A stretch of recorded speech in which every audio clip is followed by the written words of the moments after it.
काली माता को मनाना इतना आसान तो नहीं है। ये तेरी आंखों में इतना खून क्यों उतरा हुआ है?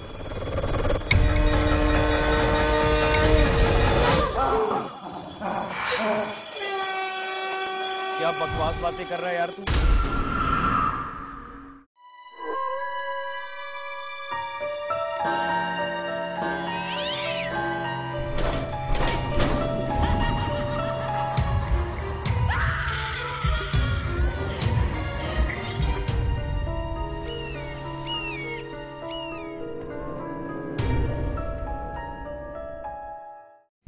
एक आम इंसान एहसासात और जज्बात में जकड़े एक ऐसे गोश पोश के टुकड़े का नाम है कि जब उसके दिलो जहन पर जुनून सवार हो जाए तो वो किसी रिश्ते, किसी जज्बे की लाज नहीं रखता, चाहे इसके लिए उसे अपने मासूम बच्चों की बलि क्यों ना देनी पड़ जाए। मानो या ना मानो के साथ मैं हूं उवैस शेख।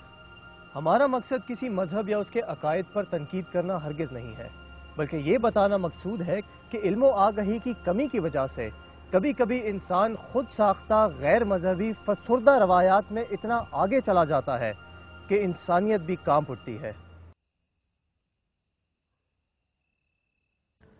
ओम भूर्भुवस्सुः तत्सवितुर्वरेण्यं भर्गो देवस्य धीमहि धियो यो नः प्रचोदयात्। ओम भूर्भुवस्सुः तत्सवितुर्वरेण्यं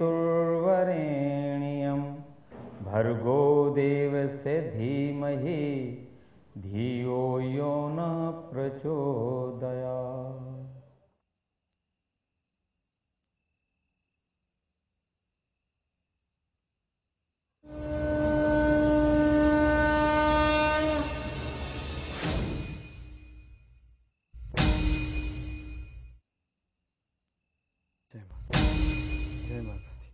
जय माता दी, जय माता दी, जय माता दी, जय माता दी, जय माता दी, जय माता दी, जय माता, जय माता, जय माता, जय माता, जय माता, जय माता, जय माता, जय माता, जय माता, जय माता, जय माता, जय माता, जय माता, जय माता, जय माता, जय माता। भोजन कर लें, पूजा बाद में कर लीजिएगा।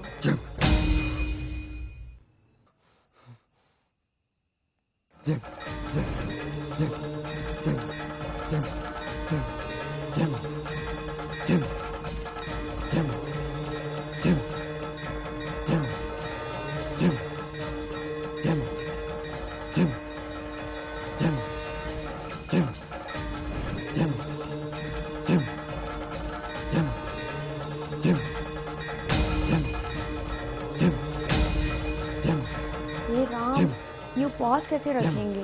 भोजन तो ऐसे रखा है।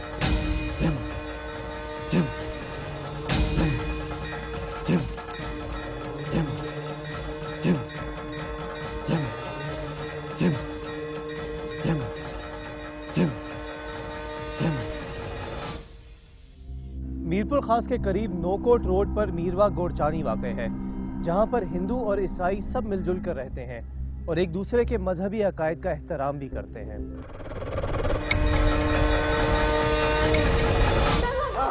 दास एक दर्जी था और मैं अक्सर कपड़े वगैरह सिलवाने उसके पास जाया करता था। मेरी इसी तरह से उसके साथ कुछ सलाम दुआ थी। यार दास मान गए, नाई और दर्दी को जितना भी समझा दो करते अपने मन की। उस्मान भाई, तुम्हारे बताए हुए डिजाइन में इतनी चुनौतियां होती हैं कि कहीं ना कहीं गलती हो जाती है। ये तेरी आंखों में इतना खून क्यों उतरा हुआ है? क्या मतलब? मतलब ये कि शीशे में जाके देख, आंखें पूरी कंचे की तरह लाल हो रही हैं। वो नवरात्रि है ना, सारी रात काली माता की सेवा करते गुजर जाती है। अब जिंदगी इतनी पाप करते गुजर रही है, काली माता को मनाना इतना आसान तो नहीं ना। हाँ यार दास ठीक कह रहा है। खैर ये कमीज रख, मैं बाद में आऊंगा और तू भी जाकर आराम कर।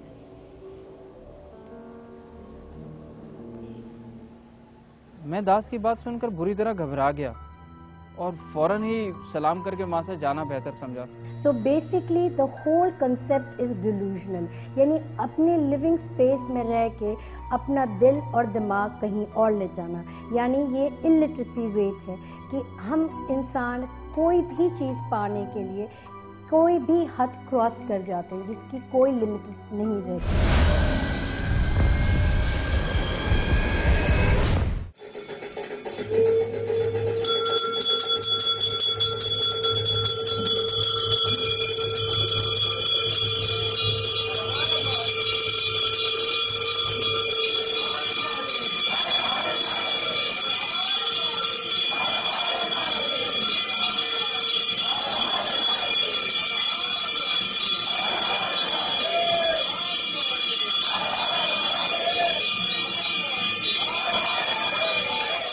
दास के माली हालात अच्छे थे क्योंकि वाकई से एक हफ्ता कबल दास ने अपने घर में एक मजहबी तकरीब सत्संग करवाई थी, जिसमें इसने अपने मजहबी रहनुमाओं के अलावा बहुत सारे लोग जमा किए हुए थे।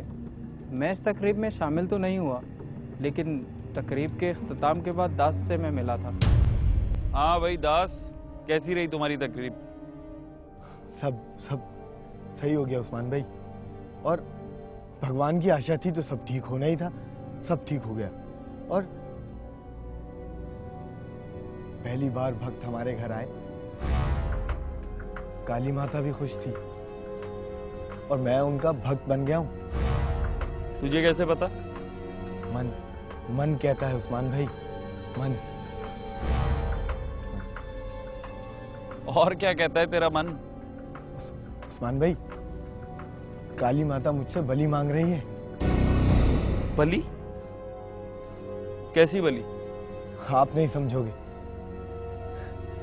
मैंने सब इंतजाम कर लिया है। हाँ, और हमारे घर भक्त आएंगे। अबे क्या हो गया तुझे? क्या बकवास बातें कर रहा है? भक्त आएंगे।